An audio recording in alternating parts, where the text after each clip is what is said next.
Thank you for the interaction since my last video. I do appreciate all your positive comments. Plus, I had some questions within these comments. Welcome back, my name is Stephen Hollander and let me do something different. I will answer by revisiting what I said earlier, and also I want to point out something that goes unnoticed.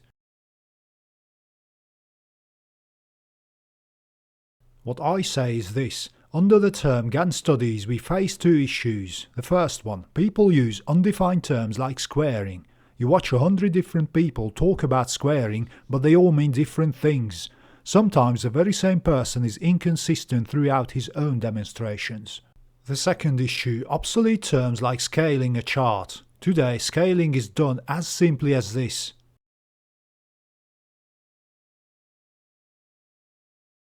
100 years ago they had a limited surface to work on because they had to draw their charts on paper.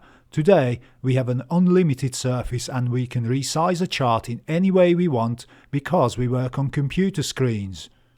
So, in my opinion, there is no clear definition of what is related to Gann Studies and what is not. This is why I don't discredit anybody based on what they do and what they think belongs there. If they show me how it is applicable, we're on the same track. Just as I showed what is wrong and what is right when it comes to time cycles in trading. As I said, all we can do is ask the right questions and try to answer them correctly. I think we all agree with this basic truth. Earlier on I talked a lot about an origin and reactions. I thought these were self-explanatory. Let me define these because we don't want to use obscure terms. The origin is the starting point of your calculations, and the reaction is a change in price in relation to the origin. So basically, I'll talk about market tops or bottoms. I say that there are designated points that possibly correspond to a regular measure which you can define. How can you define that measure? You already know because we did it exactly as Gann said.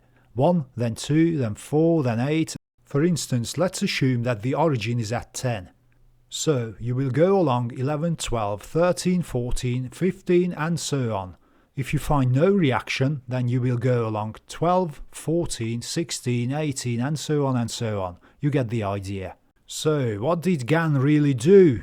All of this suggests that he built up a matrix. What is a matrix? A rectangular array of elements set out in rows and columns, which is called what in plain English these days a spreadsheet. The hardest thing to understand is that the chart is only a visualization of a lot of numbers. My question is, when you think about it as a spreadsheet, what is the first issue you face? You know the numbers and you know how to measure, but there is something that goes unnoticed on a chart because it looks like a matter of fact, but it's not so evident on a matrix. The easiest thing is to count. Just as I showed you earlier, you could count, theoretically speaking, thousands of years, the whole great year by only using your hands if you wish, but any count is useless if you misplace your origin. Thank you for now and keep following my channel.